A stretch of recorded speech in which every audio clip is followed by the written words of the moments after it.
Oman கல்ஃபில் உள்ளவங்களாக இருக்கட்டும், ஒவ்வொரு இடத்துல வந்து சிறப்பாக உள்ள ஜெம்ஸ்டோன்ஸ் ரத்தின கற்களை வந்து செலக்ட் பண்ணுறாங்க.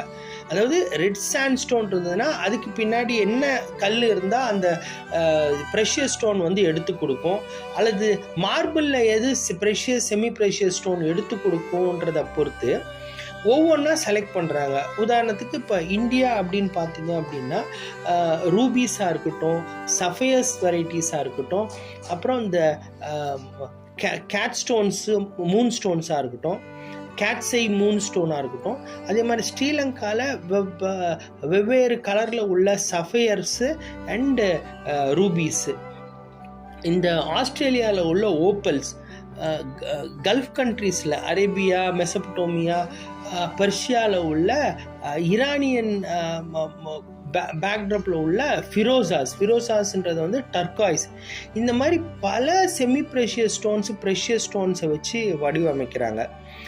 பரவலாக தெரிஞ்ச தகவல் என்ன அப்படின்னா, இதை கட்டி முடிச்சுட்டு அவங்களோட அதாவது உஸ்தாத் அகமத் லஹோரின்ற ஒரு ஆர்கிடெக்டையும் அவருக்கு கீழே வேலை பார்த்த அவருடைய டீமையும், அது இல்லாமல் 20,000 லேபரர்ஸ் ஒர்க்கர்ஸையும், வெளியிலேருந்து வந்த அடிஷ்னலாக ஒரு 5,000 ஒர்க்கர்ஸையும் வந்து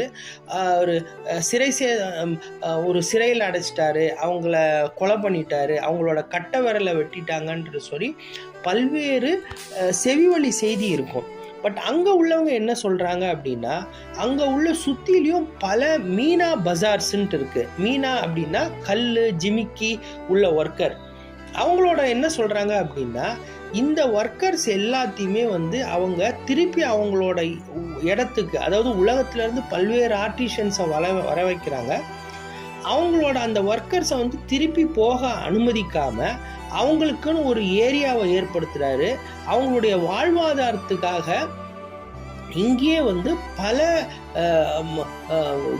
பல இண்டஸ்ட்ரீஸ் மாதிரி அமைக்கிறாரு. அதாவது ஜுவல்லரிஸாக இருக்கட்டும், ஆர்டிஷியன்ஸாக இருக்கட்டும், அந்த கல் வடிவமைக்கிறவங்களா இருக்கட்டும், சின்ன சின்ன சிலைகள் வடிவமைக்கிறவங்களா இருக்கட்டும், அவங்களுக்குன்னு அவங்களோட துறைக்கு ஏற்ற மாதிரி ஒவ்வொரு சின்ன சின்ன ஏரியாவை செட்டில்மெண்ட்ஸில் உருவாக்கி அங்கேருந்து அவங்கள வந்து இந்த நாள் வரைக்கும் அவங்களுடைய மூதாதையரை சார்ந்து இந்த நாள் வரைக்கும் நீங்கள் பார்க்க போனீங்க அப்படின்னா அங்கே உள்ள மக்களே வந்து ஒரு பார்க்குறதுக்கே வித்தியாசமாக இருப்பாங்க. ஸோ இன்னும் அந்த கலையை வந்து நீங்கள் பொருளில் ஹேண்டிகிராஃப்ட் வாங்குறதா இருந்தாலும் இன்றைக்கும் நீங்கள் அவங்கள பயன்படுத்தலாம். அங்கே போனால் இந்த மாதிரி உள்ள ஆர்கிடெக்ட் ஈரானியனாக இருக்கலாம், கல்ஃப் ரிலேட்டட் மெசபடோமியாவாக இருக்கலாம், ஆப்கானிஸ்தானில் இருக்கலாம், இவங்களுடைய ஆர்டிஷியன்ஸ் எல்லாமே உங்களோட கலைப்பொருளை வந்து அங்கே இன்னும் செஞ்சு அவங்க விற்கிறாங்க. நம்ம வாங்குறதுக்கும் உபயோகமாக இருக்குது. நம்மளோட வீட்டுக்கு அதை நம்ம வீட்டுக்கு அது ஒரு நினைவு பொருளாக வைக்கலாம். இந்த வீடியோ உங்களுக்கு பிடிச்சிருக்கும்னு நான் நம்புகிறேன். உங்களுடைய நட்பு மற்றும் சொந்தங்களுக்கு பகிருங்க, சப்ஸ்கிரைப் பண்ண சொல்லி வலியுறுத்துங்க. நன்றி.